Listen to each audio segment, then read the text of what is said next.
A ver qué me dice. Vale. Bueno, comenzamos. Como he dicho anteriormente, buenas tardes. Retomamos nuestros encuentros con el patrimonio geológico y la conferencia es la número 30. En esta ocasión hemos invitado a Manu Monge Ganuzas, que es doctor en geología por la Universidad del País Vasco, técnico de medio ambiente desde hace más de 25 años en el servicio de la biosfera de Urdaibai, del gobierno de la Comunidad Autónoma del País Vasco, situado en el sureste del Golfo de Vizcaya. Es presidente de la Comisión de Patrimonio Geológico de la Sociedad Geológica de España.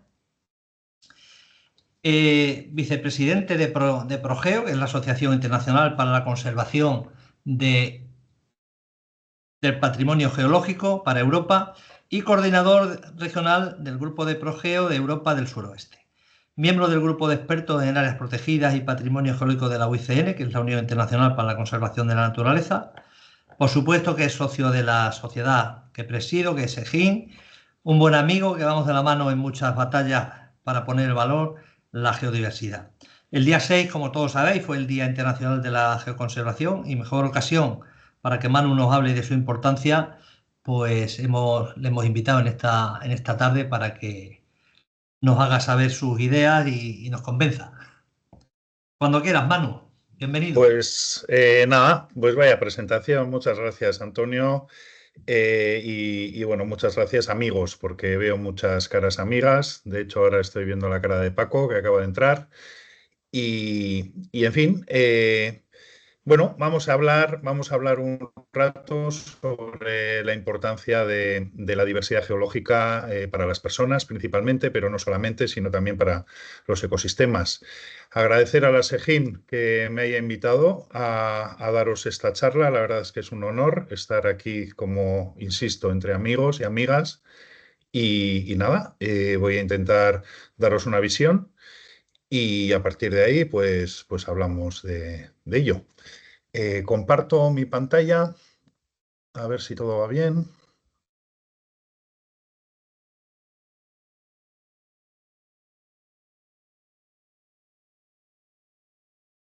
¿Veis la presentación? Sí. ¿Lo veis bien?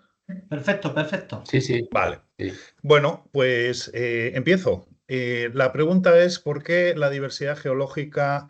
Quique, sé que estás por ahí, espero que me perdones, pero no te voy a hacer mucho caso. Y voy a hablar de la geodiversidad como la diversidad de elementos geológicos. No voy a tampoco discutir contigo sobre esto porque ya sabes que te doy la razón, pero para las personas, para el público en general, pues creo que hablar de esta manera pues es más sencillo. En ciencia te doy toda la razón. Dicho esto, ¿por qué estamos aquí? Bueno, pues estamos porque el 6 de octubre fue el Día Internacional de la Geodiversidad, que fue un trabajo ímprobo de compañeros que consiguieron llegar a Naciones Unidas y bueno, y que se declarara este día para celebrar. Y en eso estamos, en celebrar la geodiversidad, la diversidad geológica, la diversidad de elementos geológicos de la Tierra. Como veis, hay muchos logos ahí en la pantalla, pues está la Comisión de Áreas Protegidas de la UICN, que tiene un grupo de expertos, está la SEGIN, está PROGEO y también está la Sociedad Geológica de España, que es bueno, pues donde me toca estar principalmente en el ámbito. ¿De qué vamos a hablar? Bueno, pues vamos a hablar de una serie de conceptos iniciales sobre qué es la diversidad geológica, qué son los servicios de los ecosistemas, qué son los servicios de los ecosistemas de la geodiversidad. En ocasiones alguien los denomina geoservicios. A mí no me gusta porque entiendo que este concepto viene de otras disciplinas y se define como servicios de los ecosistemas, y de ahí que quiero poner énfasis en ese concepto, en servicios de los ecosistemas, y luego ya darle el matiz en relación a esa parte de la naturaleza que también genera servicios, que es de lo que principalmente vamos a hablar en estos 45 o 50 minutos. Pondremos varios ejemplos de estos servicios de regulación, de soporte, de provisión, culturales. No tengáis pánico, ya explicaremos qué quiere decir cada una de estas cosas. Y luego hablaremos de algunas aplicaciones que podemos realizar con los servicios de los ecosistemas de la geodiversidad. Por otro lado, hablaremos de esos servicios de los ecosistemas de la geodiversidad y la Agenda 2030 de Naciones Unidas. Luego también pondremos en foco en las personas geocientíficas, las personas geólogas, las ingenieras de minas, las geógrafas, las personas geofísicas, todas esas personas que trabajamos en ciencias de la Tierra. Y vamos a empezar con el primer concepto, ¿no? ¿Qué es la diversidad geológica? Bueno, pues la diversidad geológica puede ser la diversidad de minerales que tenemos en el planeta. A modo de ejemplo, os he puesto esta foto que recientemente sacamos en Almería.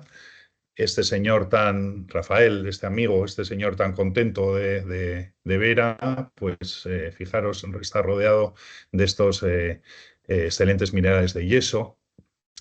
También son rocas. En este caso tenemos unos basaltos de Irlanda del Norte, de la Calzada de los Gigantes, pero también pueden ser areniscas, también pueden ser rocas calizas, en fin, la diversidad de rocas que tenemos en el planeta. También la diversidad de fósiles, en este caso es un fósil de Corea del Sur, un terópodo y cualquier fósil es parte de esa diversidad de los elementos geológicos del planeta, que nos van a narrar la historia de la vida en la Tierra. Pero también los suelos, esta foto la sacamos en Galicia, en el Museo del Vino, donde se explicaba esa relación tan cercana que existe entre el terroir, el suelo, y la producción de vino, ¿no? De manera que la diversidad de suelos que tenemos en el planeta también es parte de la diversidad de elementos geológicos de ese planeta. Y como no, los relieves, los paisajes que observamos, que son generados principalmente por diferentes geoformas que tiene el relieve, pues son parte también de toda esa diversidad que tiene el planeta Tierra. Y también procesos geológicos activos. En este caso, esta es una foto que saqué hace un año y medio en Islandia, donde podéis ver un volcán activo, ¿no? Un proceso geológico activo, como puede ser este volcán, pero también desprendimientos, también actividad en los glaciares, actividad en los cauces fluviales, en la montaña, o flujos gravitacionales, en el fondo del mar, flujos de turbidez, en fin, cualquier tipo de proceso que esté actualmente modelando el planeta va a ser parte de esa diversidad geológica. Por otro lado, cuando se define un ecosistema, bueno, si vamos a una de las primeras definiciones del año 35, pues se habla de un conjunto biológico que interactúa con su entorno físico asociado y está situado en un lugar específico. Otras definiciones más recientes, como la del Convenio sobre la Diversidad Biológica, pues habla de un complejo dinámico de comunidades vegetales, animales y de microorganismos y su medio abiótico, que interactúan como una unidad funcional. Bueno, parece claro que dentro de los ecosistemas, al menos en su definición, hay una parte biótica, pero también hay una parte abiótica que es importante y que es parte intrínseca de lo que es un ecosistema, ¿no? Como veremos después, parece que a la hora de gestionar y a la hora de marcar las pautas, de trabajar con los ecosistemas, pues parece que tenemos esa asignatura pendiente todavía de incluir esa parte en relación a los elementos geológicos. Vamos a verlo.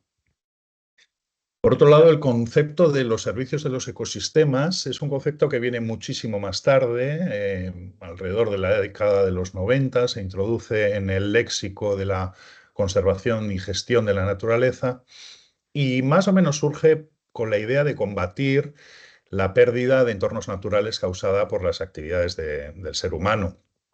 Y la visión la ponen en los bienes y servicios, esto es, los beneficios que los ecosistemas producen a las personas.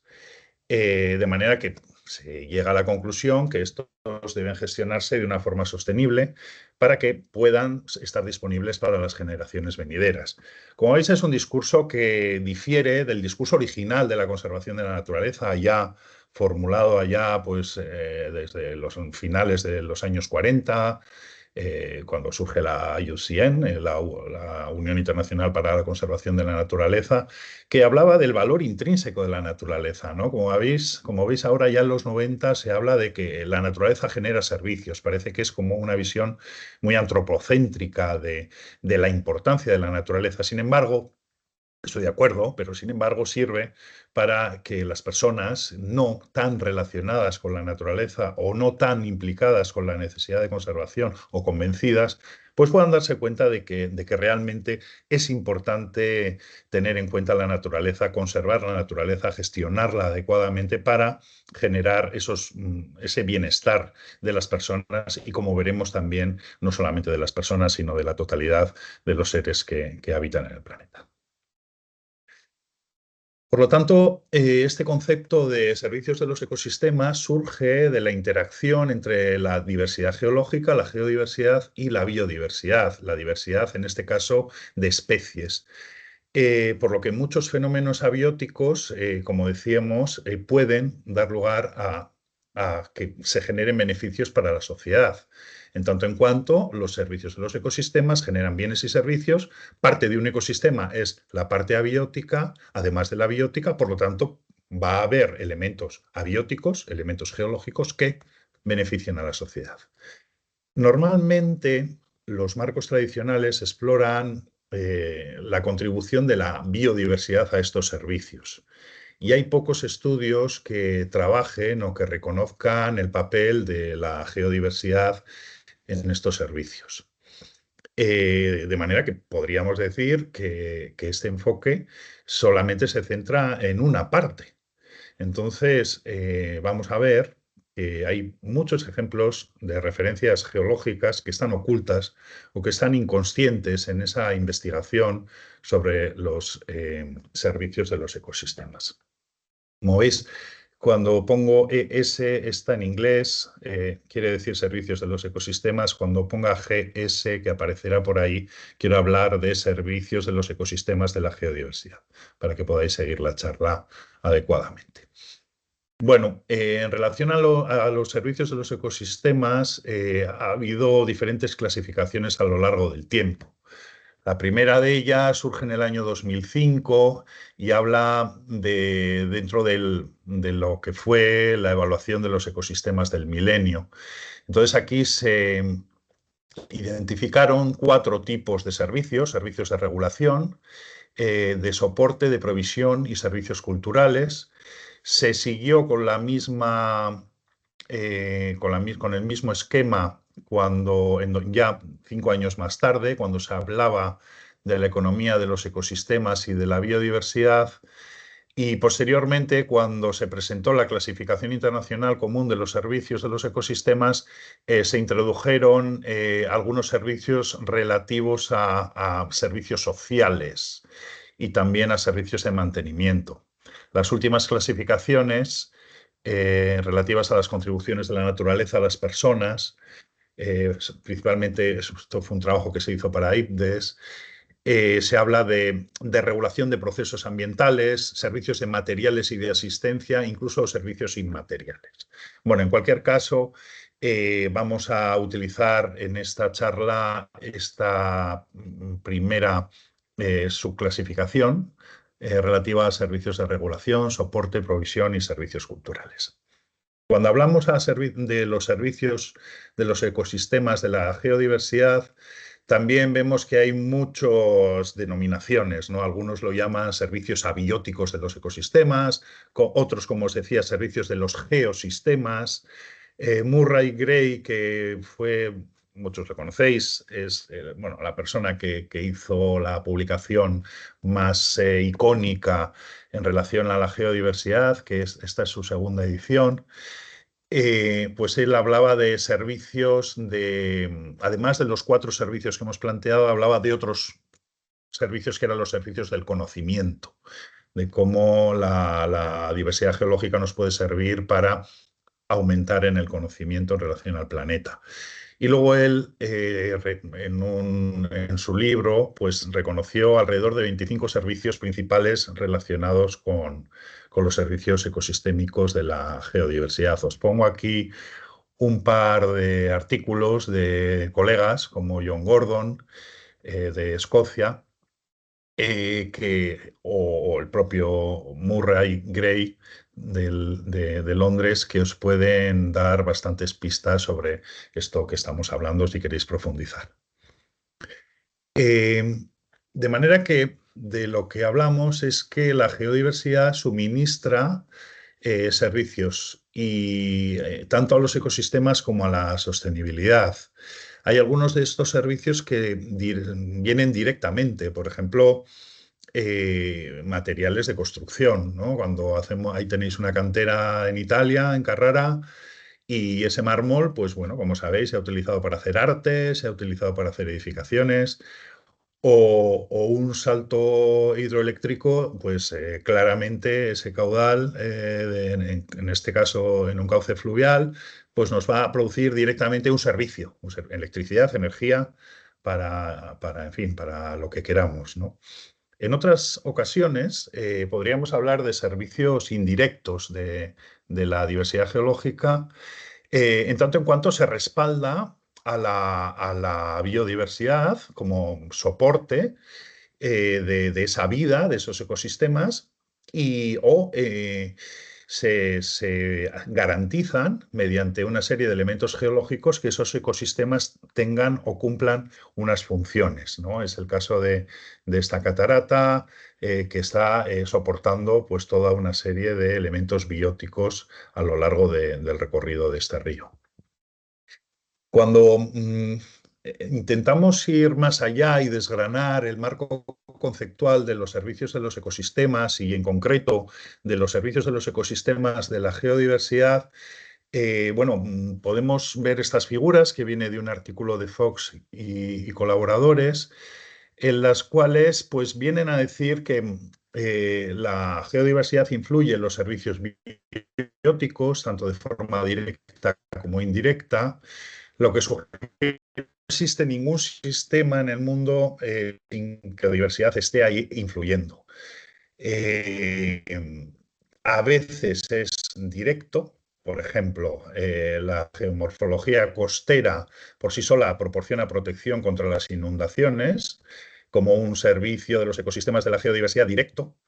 Pero podemos hablar de una combinación de geomorfología fluvial y vegetación para, por ejemplo, proteger de las inundaciones o de las crecidas pues un entorno, ¿no?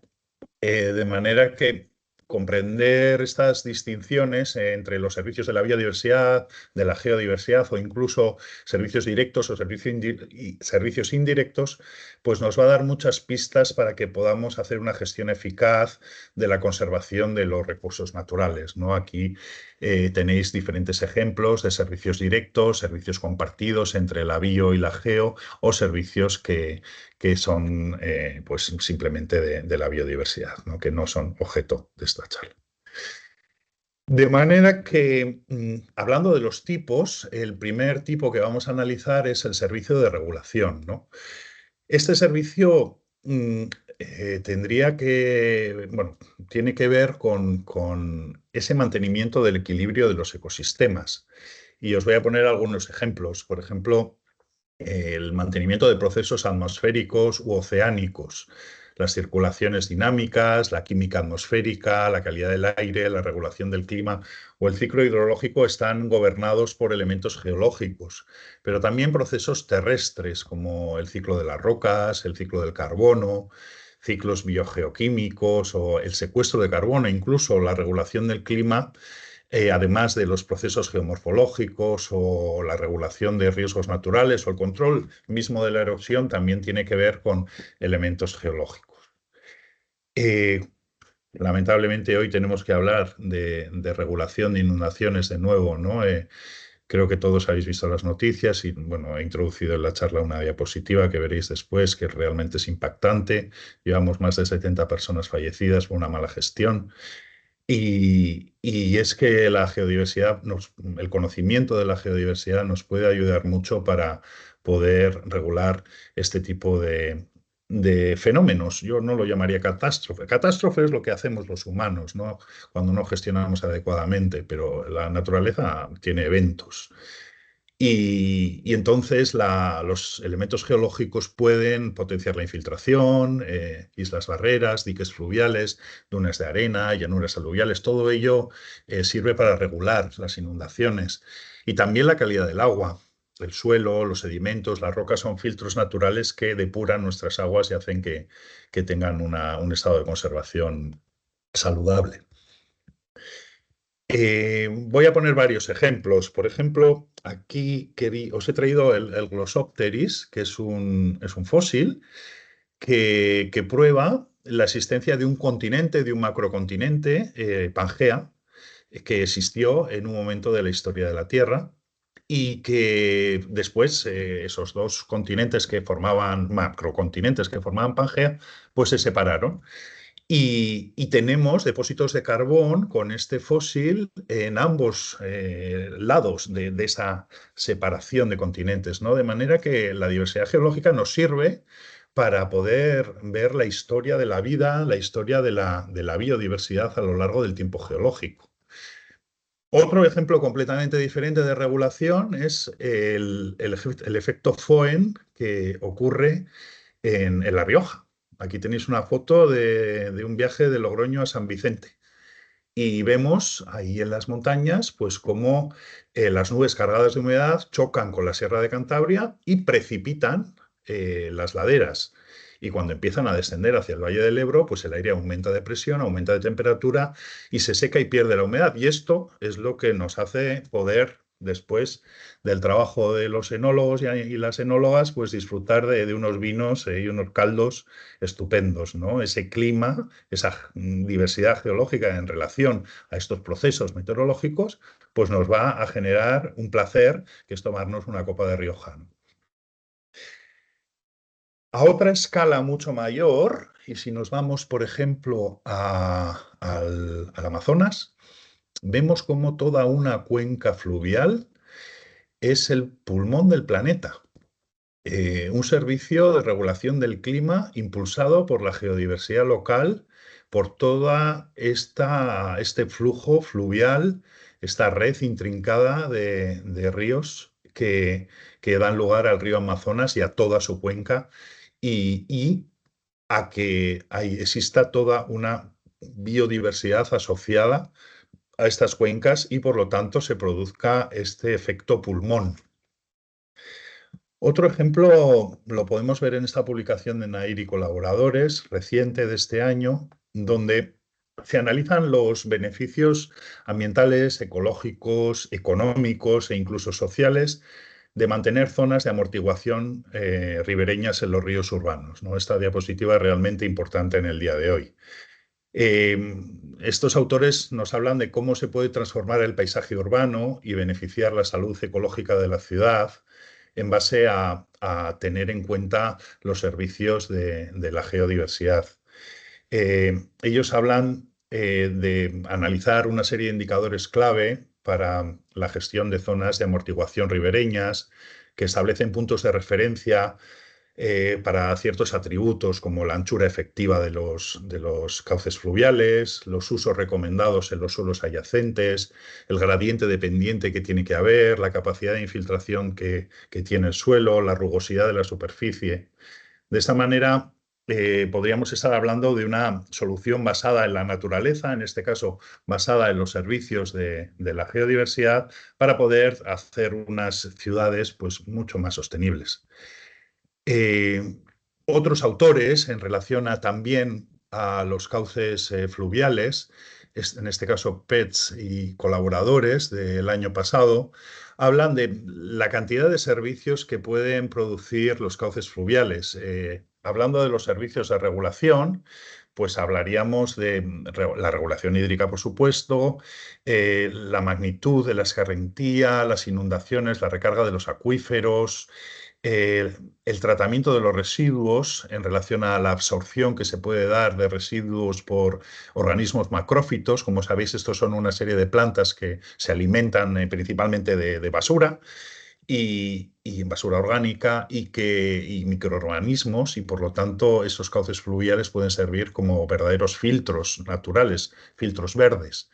Y también se puede usar como regulación climática. Además, estos cauces pues, generan una biomasa de plantas, de peces, de otros animales, recursos bioquímicos, genéticos, ornamentales, incluso plantas, todos ellos obtenidos de plantas acuáticas y terrestres, y nos pueden servir para aprovisionarnos de elementos, de recursos para poder alimentarnos o hacer nuestra vida.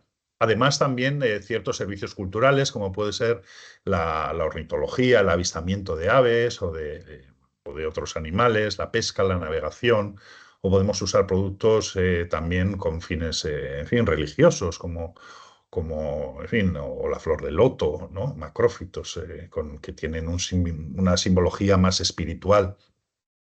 También sirven para formar el suelo, aumentar el ciclo, bueno, ayudar al ciclo de nutrientes, a la producción primaria, etcétera.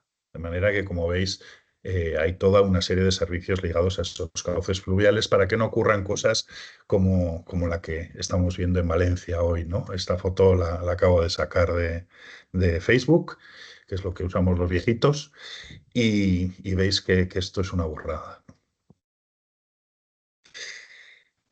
Por otro lado, también, hablando de servicios de regulación, podríamos hablar de las reservas de carbono en los hábitats terrestres y marinos. Esto es un estudio que se ha hecho en relación a la Unión Europea. La X que veis por aquí, X, en la mitad de cada gráfico, esta indica el nivel medio, mientras que los recuadros verdes y azules, azules para el entorno marino, verdes para el entorno terrestre, pues van a representar los valores medios, y el rango lo vamos a caracterizar por estos puntos individuales que vemos aquí, de manera para que podáis entender esta gráfica. Bueno, aquí lo que vemos en relación a los ecosistemas terrestres es que van a ser los humedales los que más carbono van a conseguir captar, ¿no? Pensar que estos son megagramos de carbono por hectárea para cada uno de los ecosistemas analizados, ¿no? El almacenamiento de carbono en tierras agrícolas puede mejorarse, obviamente, utilizando prácticas de gestión para aumentar el contenido de carbono orgánico en el suelo. En los brezales, matorrales, pastizales seminaturales, pues las medidas para aumentar el almacenamiento de carbono en ocasiones reducirían su valor para la biodiversidad y podría provocar pérdidas de riqueza y de abundancia de especies. El almacenamiento de carbono en tierras con escasa vegetación, pues como veis, es muy variable. Es muy variable. Pero en cualquier caso, vemos que son los humedales las joyas de la corona en relación a esos ecosistemas terrestres.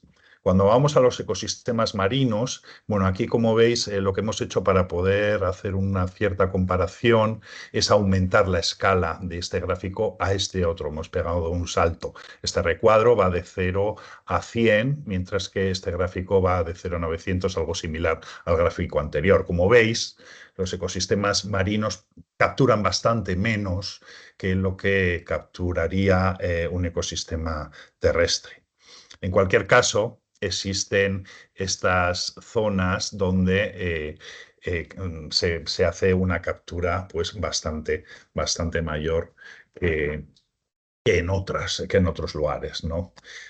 Va a depender mucho, pues como veis, del tipo de fauna, el tipo de ecosistema que vamos a tener. En cualquier caso, el mensaje es que la diversidad geológica nos sirve para aumentar las capturas de carbono y, por lo tanto, nos da un servicio de regulación del carbono.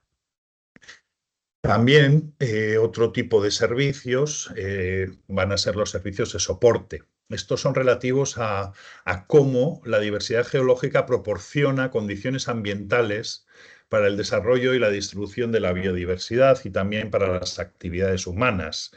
Estaríamos hablando de procesos del suelo, por ejemplo, la meteorización, el desarrollo de un perfil de un suelo, o simplemente la utilización del suelo como un medio de cultivo.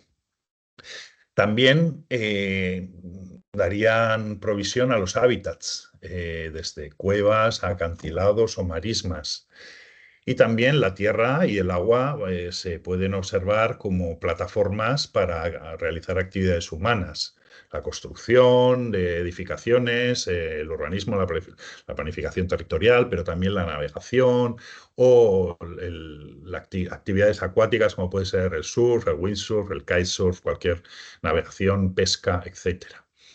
Y por otro lado, también el suelo nos sirve como zona de enterramiento, tanto de personas como de animales, o como de vertederos, almacenamiento de residuos radiactivos, depósitos de petróleo y gas, captura y almacenamiento de carbono, o incluso pues, el utilizar el sustrato como zonas de provisión de agua en lagos, glaciares, embalses, etcétera.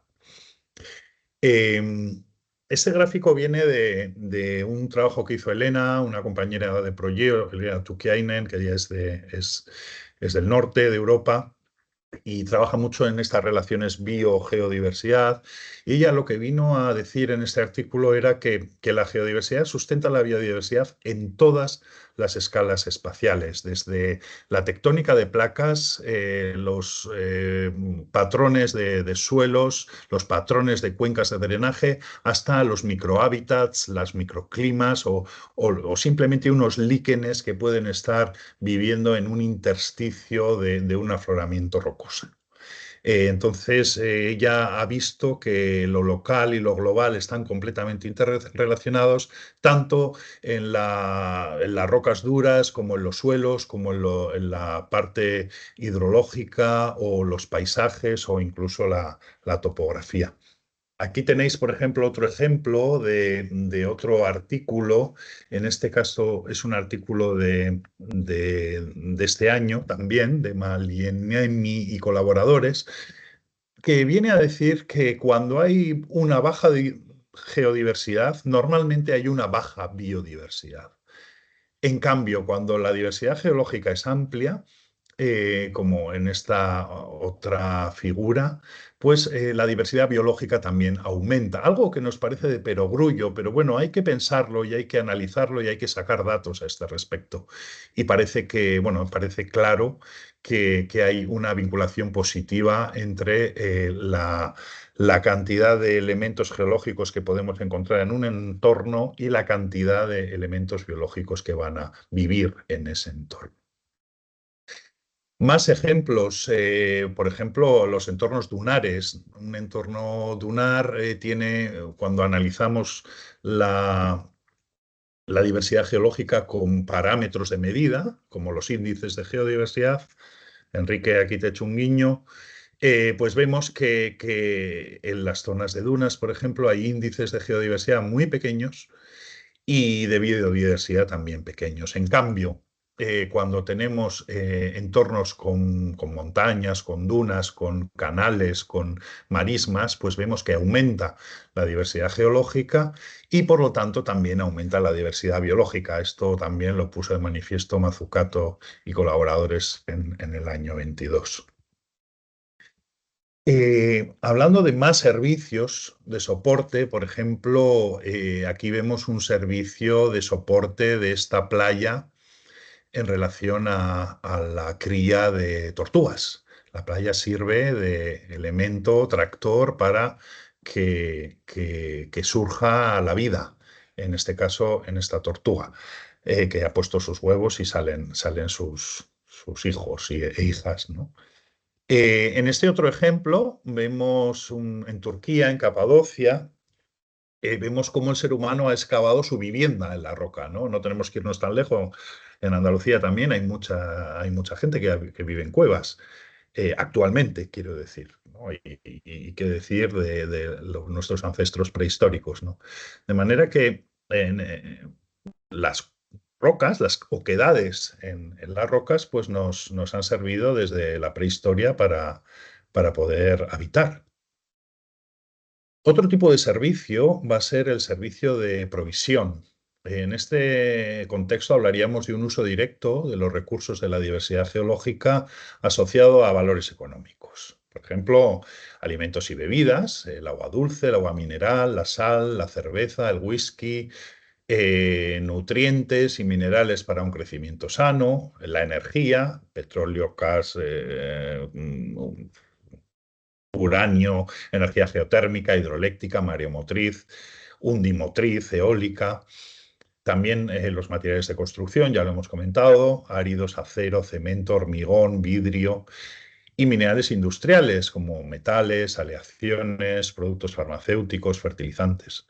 También productos ornamentales como pueden ser las piedras preciosas, metales preciosos o semipreciosos. Y en ocasiones, en el caso de que los fósiles no tengan un valor especial, por lo tanto no puedan ser considerados como patrimoniales, y esto es algo que es discutible, pero en ocasiones se produce la venta de fósiles y por lo tanto se utilizan los fósiles como servicios de provisión. Aquí también tenemos una discusión abierta. Otro tipo de servicio de provisión, y en este caso he querido traer un ejemplo de España, podría ser el acuífero 23. Como conocéis, la mayoría, el acuífero 23 está en La Mancha Occidental, recorre 3 provincias, Ciudad Real, Albacete y Cuenca, y bueno, los ojos del Guadiana son sus salidas naturales de un agua que se acumula, siendo otra salida natural las tablas de Daimiel. Como conocéis, esta zona pues, ha tenido grandes problemas de sobreexplotación, una sobreexplotación que empezó en los años 70 y que incluso dio lugar a que grandes extensiones naturales desaparecieran, ¿no? En el año 87 ya se declaró sobreexplotado este acuífero. De manera que vemos cómo un servicio también hay que gestionarlo adecuadamente, ¿no? Como es este ejemplo. Otro servicio de provisión puede ser el uso de rocas como materiales de construcción. Y aquí dejadme que barra un poquito para casa y os presente la caliza de Ereño, que es la caliza del pueblo donde yo vivo, la caliza con la que parte de mi casa está hecha. Recientemente ha sido identificada como una roca patrimonial por la IUCS y se ha introducido pues, en este precioso libro, de los preciosos libros que hace la IUCS, no solamente en relación a rocas ornamentales, sino también a lugares de interés geológico en el ámbito internacional. Ya van 200 identificados y esperemos que haya más. Y en este caso, pues el rojo ereño ha sido nombrado, como os decía, roca patrimonial y, y es un uso que se hace de esta roca desde los romanos como material de construcción. Quería también hablar del uso de la arena. La arena juega un papel estratégico en la prestación de los servicios ecosistémicos, especialmente en entornos litorales o en entornos de lagos o en entornos fluviales. Y es una infraestructura vital para el desarrollo económico también, porque proporciona medios de vida dentro de las comunidades y proporciona sustrato para la biodiversidad. La extracción de arena está directamente vinculada a los 17 Objetivos de Desarrollo Sostenible de una manera directa o indirecta. Y a pesar de su importancia estratégica, su extracción, uso y gestión está en gran medida desatendida en muchas regiones del planeta, lo cual lleva a numerosas consecuencias ambientales y sociales que han sido pasadas por alto. Pensad que 50.000 millones de toneladas de arena se utilizan al año. Esto es un dato que lo he sacado de este informe que vemos aquí a la izquierda. Y ese informe lo que viene a decir es una serie de recomendaciones a los expertos a escala mundial, las personas expertas en este tema, que se han reunido a través de una serie de entrevistas, mesas redondas y bueno, hay 20 autores en este libro, os recomiendo la lectura, porque, y más, pues bueno, dentro de el ámbito de la minería, ¿no? Pues la extracción de arena es algo muy usual y, bueno, simplemente un toque de atención a que se haga de una manera sostenible, porque además de servirnos para nuestras construcciones, sirven también para soportar los ecosistemas y la biodiversidad y, por lo tanto, es algo que hay que tratarlo con mucho, mucho cuidado. Por otro lado, también querría hablar de los servicios de provisión en relación a los usos de los materiales geológicos en medicina y en la prevención cosmética. Hay vínculos históricos entre la geología y la medicina realmente sorprendentes, ¿no? Fijaros en esta publicación pues realmente antigua. Las rocas, los minerales, los fósiles, las tierras se han utilizado terapéuticamente desde el principio de los principios. Hay papiros, hay tablillas de arcilla, hay manuscritos medievales y, en fin, cantidad de fuentes publicadas desde hace mucho tiempo en relación a la piedra pómez, que se utilizaba, por ejemplo, para limpiarse los dientes, el antimonio para curar heridas, las arcillas como antídotos contra el veneno, el oro para curar las hemorroides y las verrugas, mm, pastas de gemas para tratar la sífilis y la peste, no me preguntéis si eran efectivas o no, pero aparecen en la literatura, aguas minerales que preservaban la salud. Sin duda la geología fue crucial en el desarrollo de la salud pública. Médicos importantes, pues tenemos a Steno, a Parkinson, a Bixby, en fin, Hulke, Conan Doyle, Gorini, cantidad de exploradores antárticos.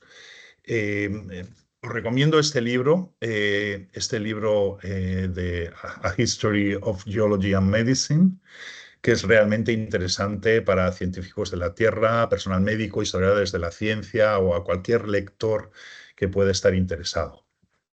Hay otros libros que podéis encontrar, por ejemplo, este o este otro, que en fin son más de divulgación general, pero desde una visión científica este me ha parecido realmente interesante. Eh, bueno, ¿quién no ha estado en una de estas playas, en Ibiza, en Aigües Blanques, en Sacaleta, o en Murcia, en Las Charcas, o en Mallorca, o en Girona, en Huelva, en Cádiz? Bueno, en cantidad de playas se hacen baños terapéuticos. De hecho, hay un artículo de Palmisiano y colaboradores de este año que habla de las propiedades terapéuticas de todos estos barros en relación al trabajo con la piel.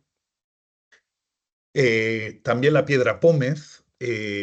La piedra pómez, bueno, aquí tenéis unos afloramientos de piedra pómez espectaculares de Argentina.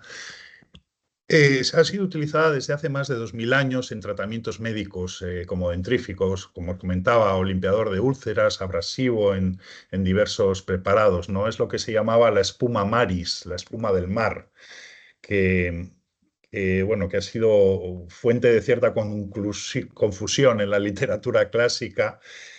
Algunos textos medievales pues hablaban de que era otra cosa, pero realmente de lo que estábamos hablando era de piedra pómez, ¿no? Que ha sido utilizada en China eh, como parte de la decocción del té, en combinación con hierbas, con geofarmacéuticos como el ámbar, el cinabrio, la mica o incluso huesos de vertebrados fósiles.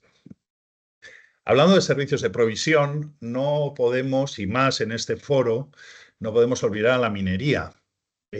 Bueno, existe una publicación de los colegas australianos que es realmente interesante, donde habla de 30 cosas, habla de la electricidad, procesado de comida, en fin, productos de limpieza, cómo hacer cerveza, y analiza todos los minerales que se han ido utilizando para hacer cualquiera de estos elementos que son cotidianos en nuestra vida, ¿no? Por ejemplo, un smartphone o un teléfono móvil que tiene todos estos elementos que veis.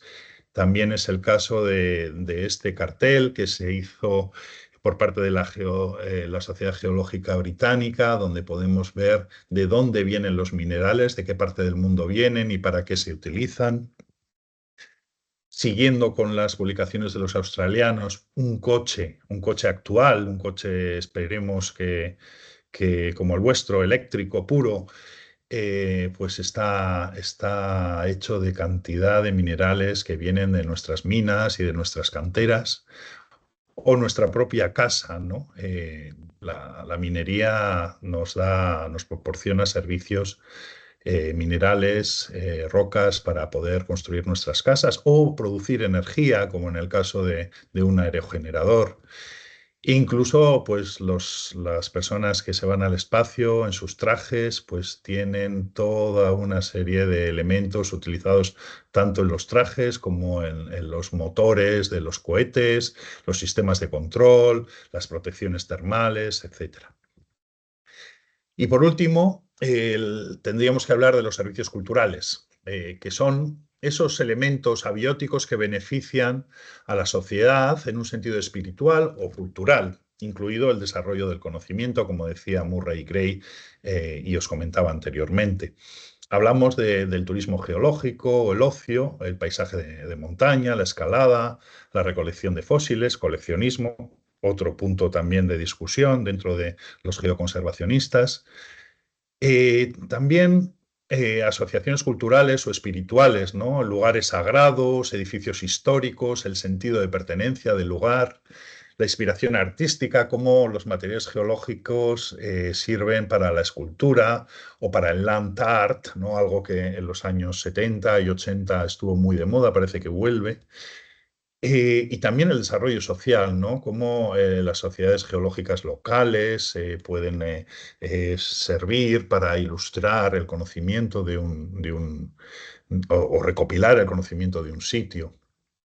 Y por otro lado, sin duda, el conocer la historia de la Tierra, la evolución de la vida, la extinción de las especies, el origen de la topografía, entornos del pasado. Y también nos pueden servir para hablar de la historia de la investigación, la identificación de las rocas ígneas, por qué Siccar Point es tan importante, pues porque allí se lanzó una teoría geológica, ¿no? Hace más de 150 años. Eh, También nos puede servir para la vigilancia y la previsión de fenómenos ambientales, ¿no? El clima, la contaminación, los cambios del nivel del mar. En ocasiones nos puede servir para resolver crímenes y traigo aquí el ejemplo del compañero Juan Antonio Morales, bueno, reciente, hasta hace muy poco presidente de la Sociedad Geológica de España, que ayudó a resolver un caso.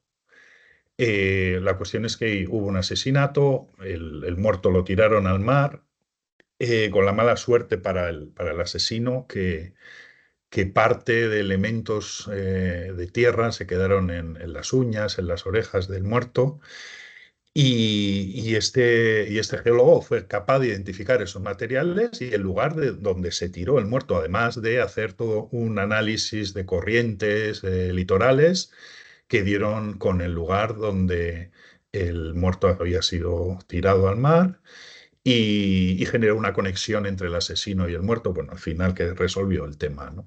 La geología ayudó a resolver un asesinato. También educación y empleo, como no, en la audiencia hay algunos profesores universitarios y por lo tanto es un yacimiento para la formación universitaria, profesional, empleo en la industria o geoparques mundiales de la UNESCO, administraciones, etcétera. Aquí pongo un ejemplo muy manido, pero que me parece que es muy bueno, ¿no? Cuando hablamos de una roca que genera un sentimiento de espiritualidad, ¿no? Este es el caso de los Pitjantjara,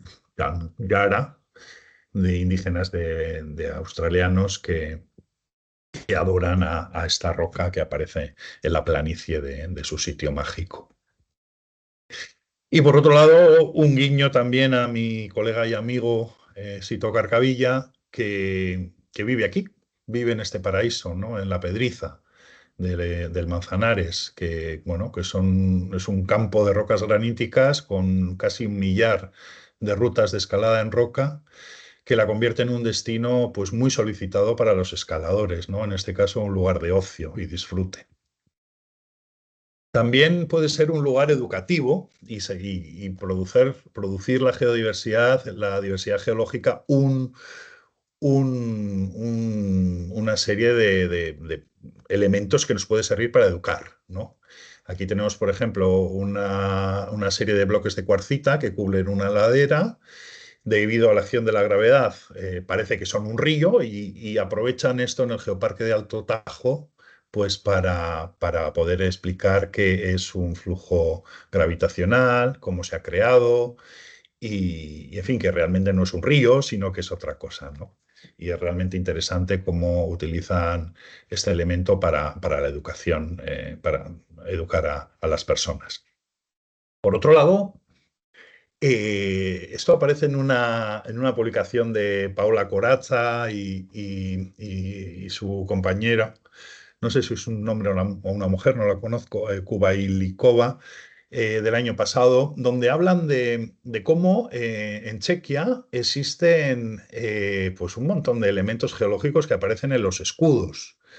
Elementos paleontológicos como este fósil, este trilobites, elementos mineros, el oro como recurso, formas de relieve y símbolos relacionados con la actividad minera, o incluso elementos hidrológicos o símbolos relacionados con la actividad minera y aparecen en los escudos de las ciudades, de manera que hay una identificación entre las personas y la diversidad geológica que los ayuda y soporta tremenda, ¿no? También en Portugal, en el Geoparque de Naturtejo, pues podemos ver cómo la arquitectura tradicional en el lugar de interés geológico de Monsanto, Inselberg, pues es representativa de los accidentes geográficos graníticos residuales del macizo ibérico, ¿no? Es precioso este pueblo. En fin, en esta publicación también podemos ver cantidad de vínculos entre la geodiversidad y la cultura dentro de ese concepto de servicios, ¿no? Estas autoras, pues bueno, estudian toda una serie de elementos y de servicios producidos por esa interrelación entre la diversidad geológica y la cultura.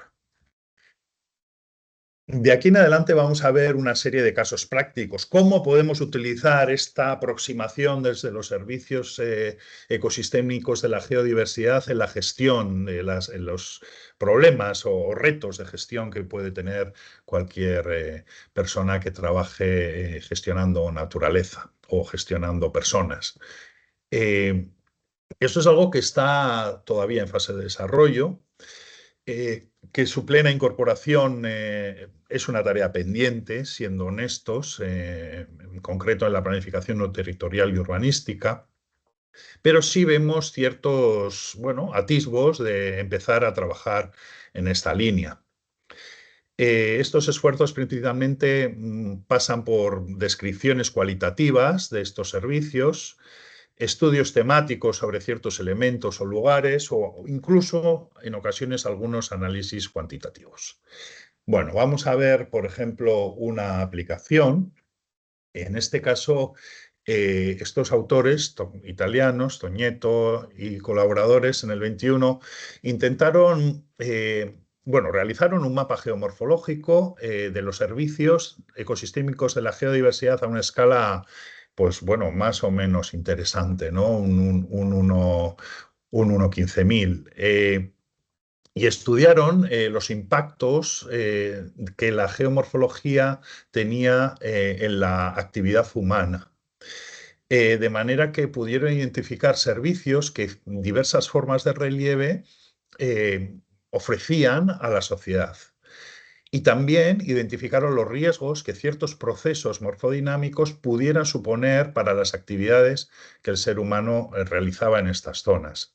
De ahí llegaron a proponer una serie de herramientas para mejorar la planificación y la gestión de las zonas de la alta montaña, analizando también efectos del cambio climático y la influencia humana, de manera que se pudiera hacer un trabajo a favor del desarrollo sostenible de estas zonas de montaña. Es realmente interesante este trabajo porque vemos cómo el análisis de los servicios de los ecosistemas de la geodiversidad puede, pues, hacer que se ordene y se gestione de mejor manera, en concreto, estos territorios de montaña. Otro ejemplo, otra aplicación es en relación al turismo o la educación. Bueno, es una pena, pero es claro que existe una escasa o nula alfabetización de la sociedad en relación a las ciencias de la Tierra. Y existe una gran ignorancia, pues, sobre lo que es las relaciones que hay entre la geodiversidad, la vida, el bienestar o la muerte, ¿no? Eh, Sin embargo, pues parece claro que hay que educar a la sociedad sobre el valor de gestionar adecuadamente los servicios de los ecosistemas de la geodiversidad y que hay que integrar estos servicios en lo que se llamó las grandes ideas de la Iniciativa para la Alfabetización en Ciencias de la Tierra. Estos autores, Lima y Pereira, pues lo que indican es que hay que mejorar la comprensión pública de los recursos geológicos renovables y de los no renovables, de los procesos geológicos y también de sus repercusiones en las catástrofes naturales y en el bienestar humano. Otro ejemplo, este es del año 22, de Bobilev y colaboradores, que vienen a poner encima de la mesa una categorización, en este caso cualitativa, de los servicios de los ecosistemas de la geodiversidad para implementar políticas de ordenación de territorio y de urbanismo subterráneo. De esta manera, pues identifican toda una serie de servicios de la parte que no vemos del subsuelo en relación a poder establecer para los planificadores urbanos pues escalas de planificación, marcos temporales, inventarios de servicios de los ecosistemas de la geodiversidad, poder observar ofertas y demandas de esos servicios, riesgos, vulnerabilidades, también la interacción de esos servicios con las infraestructuras, el poder documentar la planificación y finalmente poder utilizar toda una serie de herramientas de visualización. De manera que es una aplicación directa lo que proponen estos autores a la ordenación del territorio y el planeamiento urbanístico subterráneo de las ciudades.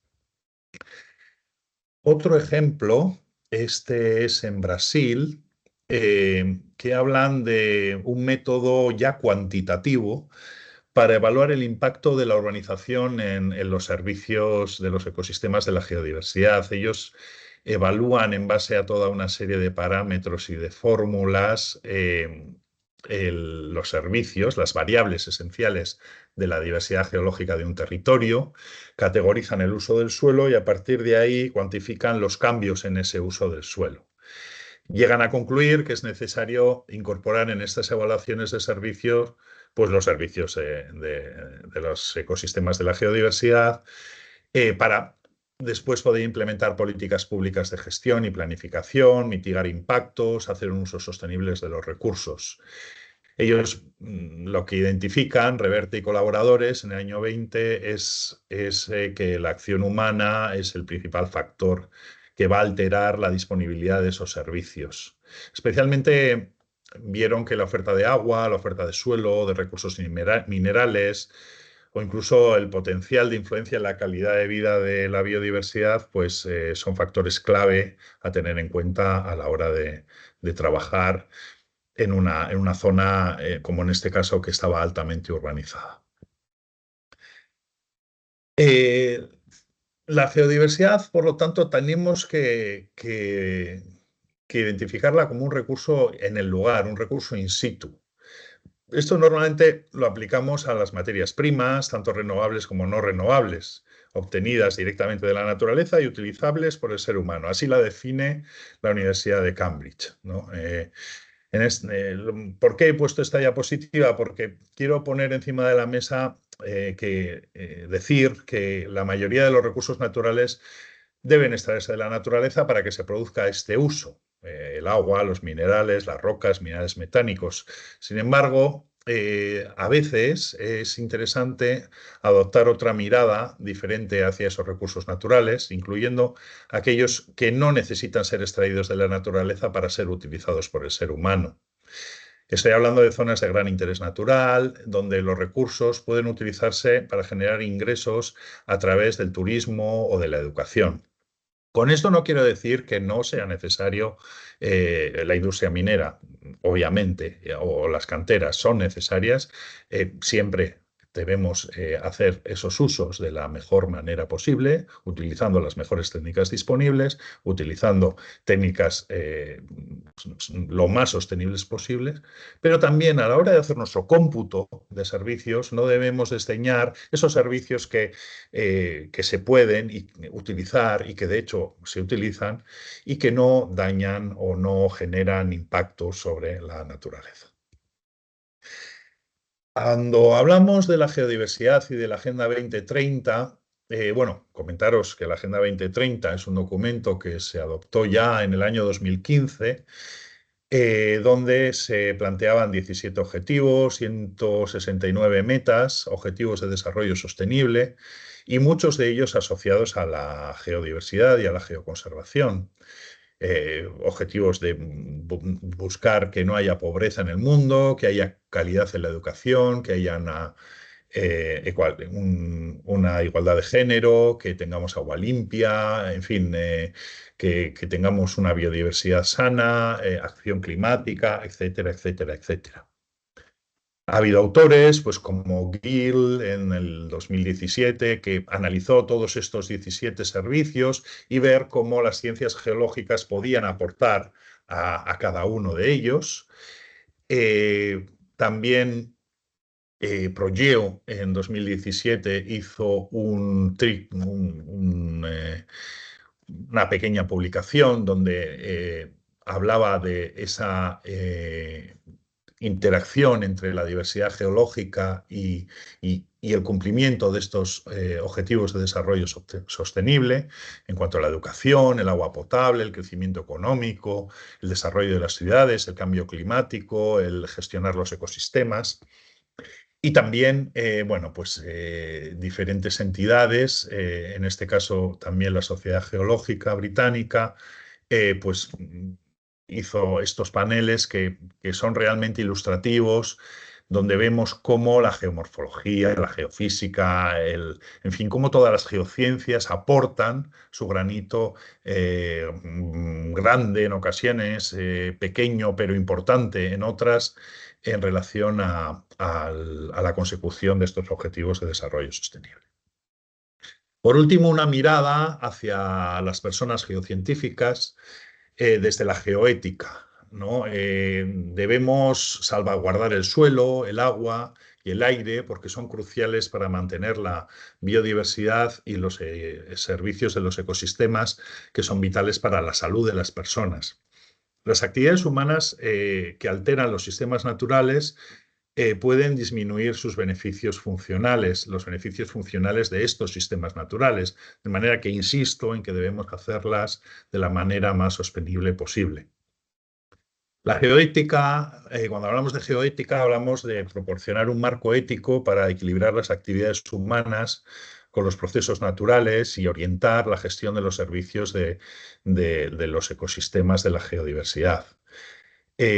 Cuando hablamos de enfoques utilitaristas o no utilitaristas de estos servicios, lo que estamos intentando es abogar por reconocer que la elaboración de políticas debemos tener en cuenta tanto esos beneficios utilitarios de la naturaleza, que obviamente son necesarios y debemos explotarlos, pero también tenemos que tener en cuenta en ocasiones donde observamos un valor patrimonial, un valor intrínseco en esos elementos, pues preservar esos elementos porque no son recursos renovables, son recursos que una vez que se han destruido no los volveremos a tener nunca, ¿no? Y son elementos que ha costado muchos, en ocasiones miles de años que se creen.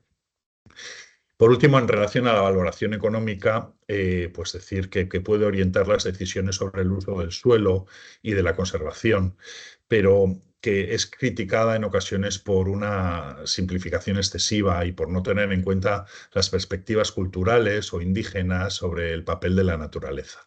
Desde una visión europea, esto nos parece raro porque ya nos quedan muy pocos indígenas, pero en una visión global es algo a tener muy, muy en cuenta.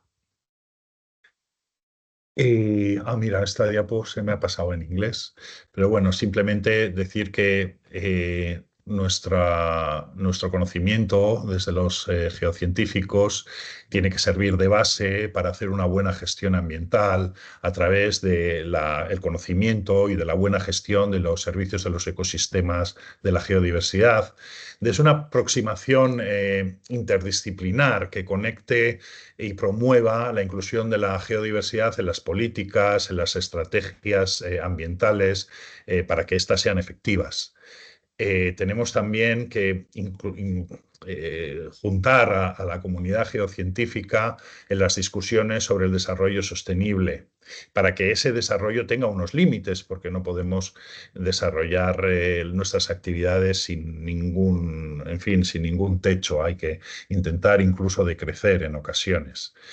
Esta es una necesidad social de las ciencias sociales, de las ciencias ambientales, para que la sostenibilidad sea permeable en la educación y en el desarrollo profesional de los alumnos y de las personas en general.